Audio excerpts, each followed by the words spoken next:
Donc, qu'est-ce que la croissance économique?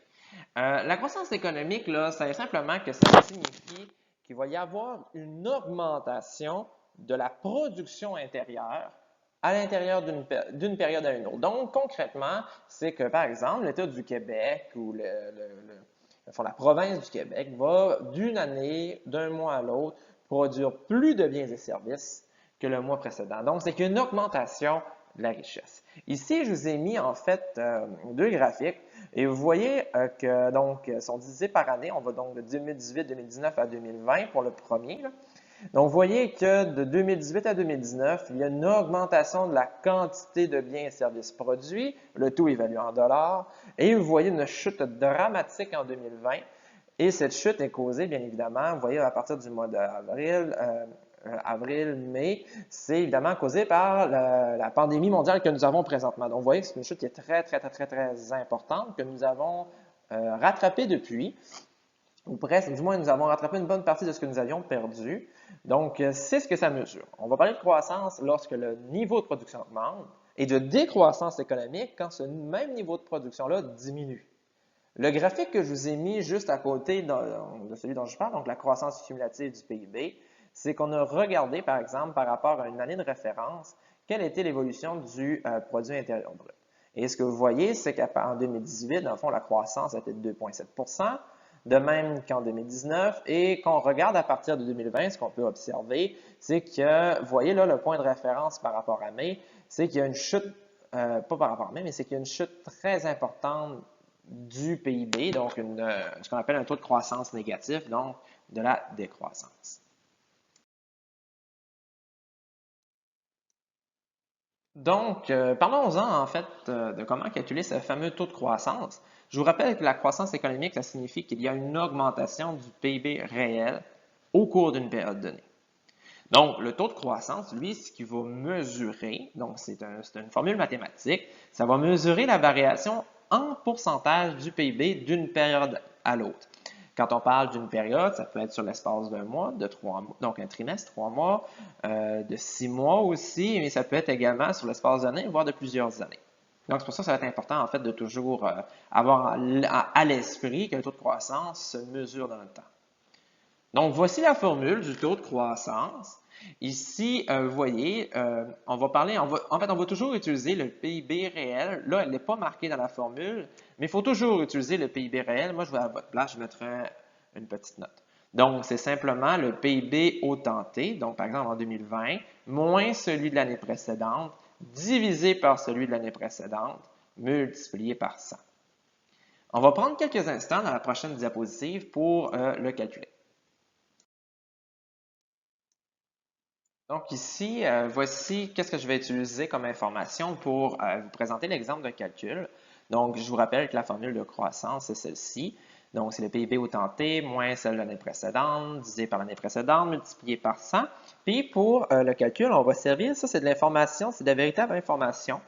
Donc, ce sont les véritables données du PIB réel du Québec en dollars de 2012, donc par rapport à une année de référence. Donc, on a 2018 jusqu'à 2020 et voici les différents niveaux de PIB. Bon, maintenant, nous allons voir comment utiliser la formule du taux de croissance pour pouvoir calculer la différence, ou plutôt la croissance qui existe entre 2018 et donc l'année 2018 et l'année 2019. Donc, la première étape que je conseille à tout étudiant, c'est de simplement réécrire la formule du taux de croissance. Donc, le taux, pourquoi ça fait ça? Taux de croissance, c'est simplement égal au PIB réel au temps T moins au PIB réel au temps T moins 1 divisé par le PIB au temps T moins 1, le tout, donc cette réponse, multiplié par 100, parce que ce qu'on cherche, c'est évidemment un pourcentage d'augmentation. Donc 2, l'étape numéro 2, le TC, taux de croissance, c'est égal. Là, on va utiliser les chiffres. Faut faire attention, il ne faut pas inverser les deux. Hein? Donc, l'indice T, c'est l'année. Donc, 2019, par exemple. Et le T-1, donc c'est l'année qui précède, c'est-à-dire 2018. Donc ça, c'est pas une formule mathématique, c'est juste un indice qui va nous permettre de choisir la bonne donnée. Donc, il ne faut pas oublier ici, on va prendre le 377 milliards de dollars que nous avons en 2019. Donc, je vais juste changer la couleur, donnez-moi un instant. Donc, on va prendre en jaune, voilà. Donc, 377, donc 377 milliards de dollars, moins, évidemment, on va changer en rouge, l'année qui précède, 367,1 milliards de dollars, le tout divisé par 367,1 milliards fois 100. On a en 3 que ça signifie que le taux de croissance est égal à 1,23%. Voilà. Donc, maintenant, quelle est la différence entre ce qu'on appelle une période d'expansion et une période de récession? Deux termes que vous allez souvent entendre parler, surtout la notion de récession, surtout, encore une fois, durant une période comme telle que la pandémie, on va souvent parler d'une récession, une des plus importantes récessions depuis celle de 1929, donc depuis le crash boursier, le plus grand crash boursier en fait connu de l'histoire moderne. Donc, une expansion, c'est quoi? Bien, c'est simplement un taux de croissance qui est supérieur à zéro. En d'autres termes, c'est une augmentation du PIB d'une année par rapport à une autre. Donc, graphiquement, si on met le PIB ici, puis ici, on va se mettre, par exemple, je ne sais pas moi, 100 milliards de dollars, eh bien, si l'année d'après, ça c'est 2019, 2020, donc si l'année d'après, il est maintenant rendu à 150 milliards, donc il va y avoir un taux de croissance de 50%, bien, on parle d'une expansion économique. Ici, le terme récession, ça va vraiment dépendre du manuel, mais en général, on va dire que c'est un taux de croissance inférieur à zéro. Là, le égal, généralement, en fait, quand il est égal à zéro, on parle de croissance nulle, simplement. Ici, on parle de taux de croissance négatif ou de décroissance, deux synonymes. Donc, dès qu'il est inférieur à zéro. Mais graphiquement, à quoi ça ressemble? J'ai toujours mon PIB ici. Ici, c'est mon temps. Donc, encore, on a 2019. Ici, vous avez 2020. Et si on met comme ça, eh bien, on va se rendre compte que d'une année à l'autre, il se met à diminuer. Donc, excusez-moi. Donc, je disais que ça, c'était à 100. Donc, si on s'aperçoit que l'année suivante, on est rendu à 50 milliards de dollars de PIB, Y, bien, on parle d'une diminution. Et en général, les économistes vont s'entendre de façon informelle sur au moins 2 trimestres ou 6 mois de diminution du PIB consécutif pour être qualifié de récession.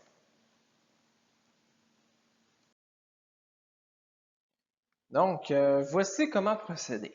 D'abord, quelle est la formule? J'active mon crayon. Quelle est la formule du taux de croissance? Eh bien, je vous rappelle que le taux de croissance, c'est le PIB à l'année T, moins le PIB à l'année T-1, donc l'année qui précède, divisé par le PIB à l'année T-1. Ça, c'est mon taux TC pour mon taux de croissance de l'année en cours. Ce qui veut dire, en guillemets, ça va être le taux de croissance pour 2020 qui va être égal au PIB, donc Y de 2020, moins le PIB de 2019, divisé par le PIB de 2019.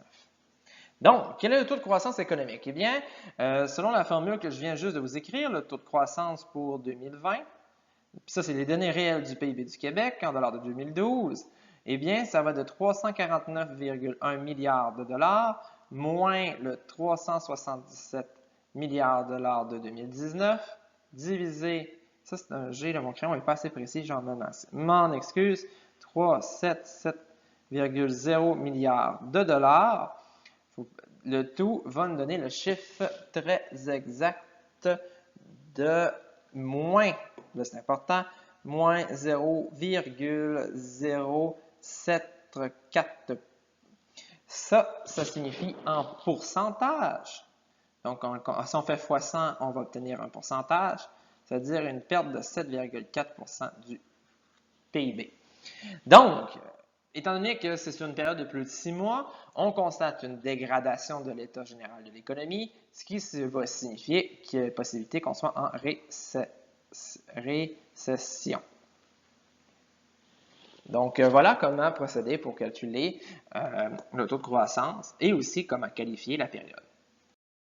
Donc, pourquoi la croissance économique est importante? C'est une question qui est vraiment, je vous dirais, très importante à se poser parce qu'on va vous présenter les avantages de la croissance économique, mais il y a également des désavantages ou des coûts plutôt des coûts plutôt associés à la croissance, des coûts environnementaux, des coûts de société aussi, venant d'une surproduction, par exemple.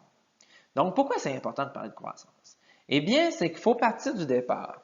C'est que la croissance économique signifie que d'une année ou d'une période à une autre, on augmente la quantité de biens et de services qui sont produits. Il ne faut pas oublier aussi que en économie, les biens et les services qui sont produits servent à répondre à des besoins que les humains ont exprimés. Donc, généralement, plus il y a de biens et services qui sont produits, plus il y a de gens qui vont être en mesure de satisfaire leurs besoins.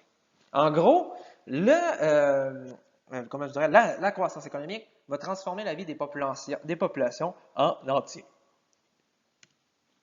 De quelle manière? Eh bien, commençons par le départ. Une croissance économique plus importante dans un système quand je parle de système dans un pays où la richesse produite est redistribuée, soit via le système d'impôts ou via les salaires, eh bien, généralement, quand il y a croissance économique, on observe une augmentation des revenus généraux de la population. Ça ne veut pas dire que tout le monde en bénéficie de façon égale. Détrompez-vous, la réalité est tout autre, c'est qu'il y a certains groupes souvent qui sont privilégiés dans la croissance versus d'autres groupes. Donc, une augmentation des revenus, premier élément important d'une croissance économique. L'autre élément, évidemment, c'est l'accumulation qu'on appelle du capital. Qu'est-ce que ça signifie? L'idée que je vous dirais, c'est prenez votre vie personnelle. Si votre revenu augmente, vous allez être en mesure de plus épargner. Et qu'est-ce que vous allez faire avec cette épargne? Bien, pour la plupart d'entre vous, soit vous allez vous acheter de la nouvelle technologie, donc on parle d'ordinateur, on parle également de téléphone, par exemple. Mais un peu plus tard, au courant de votre vie, vous allez vous acheter une nouvelle voiture, une maison éventuellement. Vous allez investir également. Donc, le fait que l'État ou la société peut dégager plus d'épargne va nous permettre d'acheter ou d'accumuler plus de machinerie, d'usines, de voitures, etc., qui vont accroître à son tour notre capacité à produire.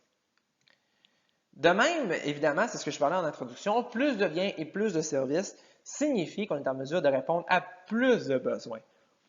La meilleure façon de le comprendre, je vous dirais, c'est d'aller avec un exemple contraire. Il y a les pays où la croissance est très faible, voire nulle, et où ils ont d'énormes problèmes économiques. Généralement, la pénurie de biens et de services se manifeste dans la vie des gens, cause beaucoup de détresse, autant psychologique que personnelle. On a juste à penser au cas de la pandémie. Rappelez-vous au début, au mois de février, lorsqu'on a annoncé qu'il allait y avoir rupture de paquets de toilettes. Vous souvenez-vous de la panique que cela a engendré? Puis on s'entend que le papier de toilette, là, au-delà du fait du confort, là, ça ne vous permet pas de vivre très longtemps, ça ne vous aide pas à vivre. Donc, c'est l'idée que, ce que je voulais en venir, c'est que plus il y a de biens et services, plus les besoins élémentaires sont satisfaits, mais aussi les besoins secondaires. Ce qui m'amène à conclure en disant que la croissance économique permet en général une augmentation des revenus, plus de capital, plus de biens et services. Puis là, on parle des particuliers, des usines, mais c'est aussi vrai du côté du gouvernement. Un gouvernement plus riche peut offrir plus de services à ses citoyens. Pourquoi en croissance économique, l'État devient plus riche? Eh bien, c'est simplement en raison de ça qu'il y a plus de taxes, plus d'impôts aussi qui sont récoltés de la part du gouvernement. Donc, en conclusion, on pourrait dire que la croissance économique est bénéfique en général pour le bien-être de la population. C'est pour ça qu'elle est souhaitable dans la mesure où les gains sont plus importants que les coûts, par exemple, les coûts environnementaux et les coûts sociaux provenant souvent de la croissance trop forte qui va détruire nos écosystèmes. Donc, une question qui est importante de se poser, c'est mais d'où est-ce qu'elle vient cette croissance-là économique? Comment est-ce qu'on fait comment ferions-nous pour augmenter la richesse de façon naturelle, je vous dirais, d'une économie? Ça va dépendre de la vision économique qu'on va adopter. Juste prendre ça. Évidemment, oups, je vais juste réactiver mon stylet. Voilà, comme d'habitude. Donc, si on prend les composantes ici que nous avons, Gx, CGI plus X moins IM, évidemment, des façons simples et bêtes, en fait, d'augmenter la croissance économique serait, par exemple, de stimuler la consommation, comme ce que nous faisons en temps de pandémie, augmenter les dépenses du gouvernement, augmenter ou stimuler les investissements. Donc ça, ce sont des mesures que le gouvernement peut mettre en place pour stimuler la croissance. Mais la croissance ou la richesse d'un État va dépendre de d'autres facteurs. Et pour vous illustrer le tout, on va se servir d'un exemple vraiment concret. Ça, ce que vous avez ici, ce sont des ressources naturelles, donc la forêt. Donc, il ne faut pas oublier que le PIB, il faut toujours, que je vous le dise, mesure la production. Donc, pour pouvoir produire, il faut qu'on ait des ressources naturelles. Donc, on va avoir des ressources naturelles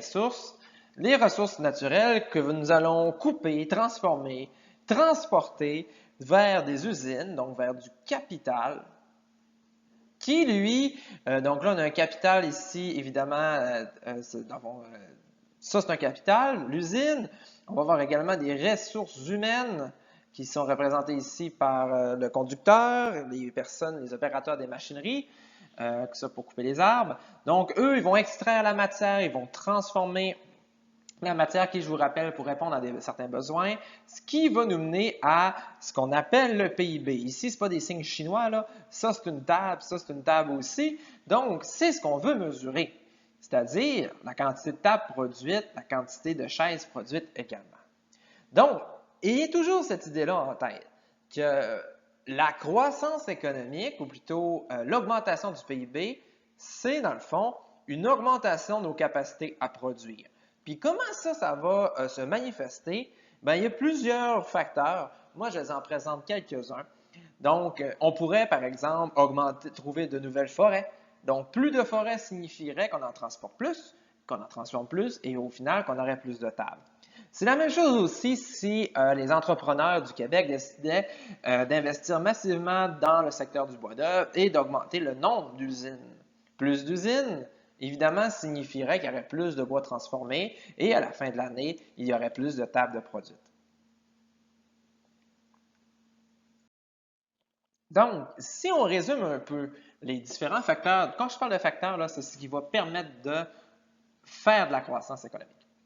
Donc, la croissance économique signifie une augmentation de la production.